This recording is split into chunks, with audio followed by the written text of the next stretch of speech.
పాకిస్తాన్ దాదాపు దివాలా అంచుకు చేరుకుంది. ప్రభుత్వం మాత్రం అధికారికంగా ప్రకటించడం లేదు.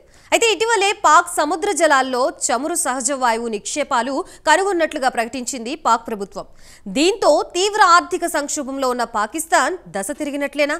అక్కడి చమురు సహజ వాయువు నిక్షేపాల గురించి ఈ స్టోరీలో చూద్దాం.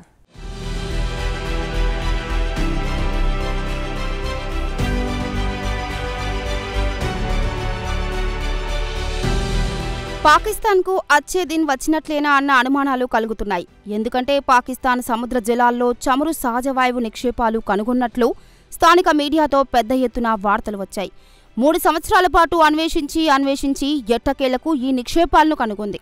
ఇక పాకిస్తాన్ ఆర్థిక వ్యవస్థ విషయానికి వస్తే దాదాపు దివాలా తీసిందని చెప్పవచ్చు. ప్రభుత్వం అధికారికంగా ప్రకటించడం లేదు. ఎందుకంటే పూట గడవాలంటే ప్రభుత్వం అప్పు తేవాల్సిందే. తాజాగా IMF నుంచి $7 బిలియన్ రుణం కోసం చెప్పులరిగేలా తిరుగుతుంది. ఇవన్నీ ఒకెత్తైతే దేశంలో రాజకీయ అస్థిరత, పెరిగిపోతున్న టెర్రరిజం, మరోవైపు ద్రవ్యోల్బణం పెరిగిపోయి ప్రజలకు ఒంటిపూట ఫుడ్ దొరకడం గగనంగా మారిపోయింది. అయితే ఈ చమురు సహజ వాయువు నిక్షేపాలు సముద్ర గర్భంలో కనుగొంది. వాటిని వెలికి తీయడానికి పెద్ద మొత్తంలో పెట్టుబడులు కావాలి. అయితే 100% చమురు సహజ వాయువు నిక్షేపాలుంటాయని కూడా గ్యారంటీగా చెప్పలేమని పాకిస్తాన్కు చెందిన చమురు కంపెనీ అధికార ప్రతినిధి డాన్ టీవీకి చెప్పారు. ఇక్కడ లభించే నిక్షేపాలు దేశ అవసరాలకు సరిపోతాయా అని అడిగితే ఆయన ఆ నిక్షేపాల పరిధిని బట్టి ఉంటుంది. ఒకవేళ గ్యాస్ రిజర్వు లభిస్తే LNG దిగుమతులు తగ్గుతాయి. ఒకవేళ చమురు రిజర్వు లభిస్తే చమురు దిగుమతులు తగ్గుతాయని ఆయన చెప్పారు. ఇక పాకిస్తాన్ గతేడాది మొత్తం ఎనర్జీ బిల్లు విషయానికి వస్తే $17.5 బిలియన్. మన ఇండియన్ కరెన్సీ ప్రకారం చూస్తే సుమారు 1.5 లక్షల కోట్లుగా చెప్పుకోవచ్చు. అదే పాకిస్తాన్ కరెన్సీతో పోల్చుకుంటే మనకంటే 3 రెట్లు ఎక్కువగా చెల్లించుకోవాల్సి ఉంటుంది.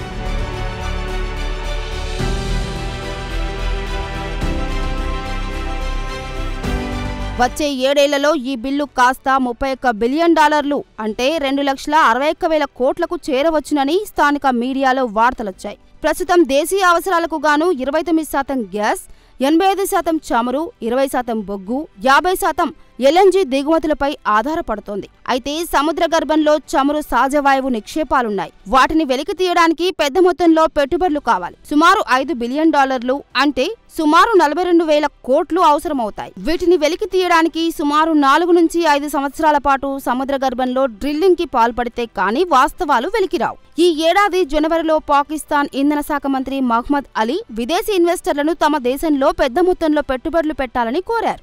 దిగుమతి గ్యాస్ బిల్లును తగ్గించుకోవాలంటే $30 బిలియన్ పెట్టుబడులు అవసరం. పాకిస్తాన్లో 235 ట్రిలియన్ క్యూబిక్ ఫీట్ల గ్యాస్ రిజర్వులున్నాయి. వాటిలో 10% వెలికి తీయడానికి సుమారు 25 నుంచి $30 బిలియన్ అంటే 2,10,000 కోట్ల నుంచి 2.5 లక్షల కోట్ల వరకు పెట్టుబడులు అవసరమవుతాయని విదేశీ ఇన్వెస్టర్లకు ఆయన వివరించి చెప్పారు. ఇక పాకిస్తాన్ ఆర్థిక పరిస్థితి చూస్తే దారుణంగా ఉంది. దేశంలోని పట్టణ ప్రాంతాల్లో ఉన్న వారిలో 74% మంది ఆర్థికంగా తీవ్ర ఇబ్బందులు పడుతున్నారని అక్కడి సర్వేలే చెబుతున్నాయి. రోజువారీ అవసరాలు కూడా తీర్చుకోలేని దారుణ స్థితిలో ఉన్నారు. ఆదాయం సరిపోకపోవడంతో పార్ట్ టైం జాబ్లు చేస్తున్నామని అక్కడి ప్రజలు చెబుతున్నారు. 56% మంది రోజువారీ కుటుంబ పోషణకు కూడా ఇబ్బందులు పడుతున్నామని తమ ఆవేదన వ్యక్తం చేస్తున్నారు.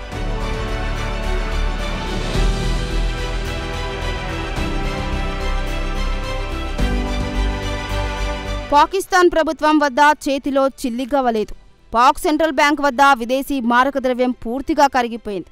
రోజువారీ ఖర్చులకు సౌదీ అరేబియా లేదా IMF నుంచి రుణాలు తీసుకోవాల్సిన దుస్థితి.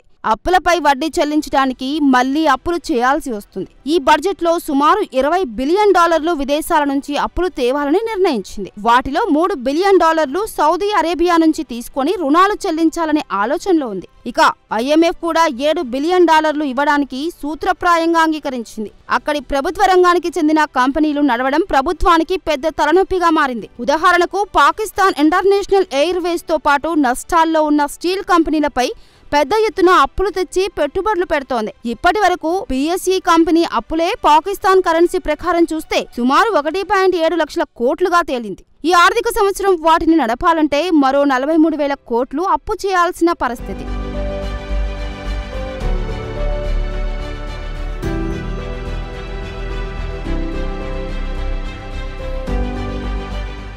పాకిస్తాన్కు ప్రకృతి కూడా సహకరించడం లేదు. అకాల వర్షాలకు దేశం సగం మునిగిపోతుంది. ప్రభుత్వ రంగానికి చెందిన కంపెనీలు భారీ నష్టాలతో ఖజానా ఖాళీ చేస్తుంది. ఈ ఆర్థిక సంవత్సరం కూడా జీడీపీ కేవలం 2.4% నమోదయ్యే అవకాశం కనిపిస్తోంది. ప్రభుత్వం మాత్రం తమ ఎకనామీ సర్వేలో 3.5% లక్ష్యం నిర్దేశించింది. దేశ ఆర్థిక వ్యవస్థను బలోపేతం చేయడానికి స్టేట్ బ్యాంక్ ఆఫ్ పాకిస్తాన్ కీలక వడ్డీ రేట్లను 150 బేసిస్ పాయింట్ తగ్గించింది. ద్రవ్యోల్బణం 30% వరకు కొనసాగడంతో ప్రజల బ్రతుకులు దర్భరమయ్యాయి. ద్రవ్యోల్బణం ఇలాగే కొనసాగితే దేశంలో శాంతి భద్రతా పరిస్థితి అదుపు తప్పుతుంది. హత్యలు, లూటీల స్థాయికి చేరుకుంటాయి. ఆర్థికవేత్తలు ఆందోళన చెందుతున్నారు. ఇలాంటి పరిస్థితుల్లో బిలియన్ కొద్ది డాలర్లు పెట్టుబడులు పెట్టడానికి ఎవరు ముందుకు వస్తారన్నది $1 మిలియన్ ప్రశ్నగా మిగిలిపోనుందా అన్న అనుమానాలు వ్యక్తమవుతున్నాయి. మరి పాక్ చమురు, గ్యాస్ నిక్షేపాలను వెలికి తీయడానికి ఎవరు ముందుకు వస్తారో వేచి చూడాల్సిందే.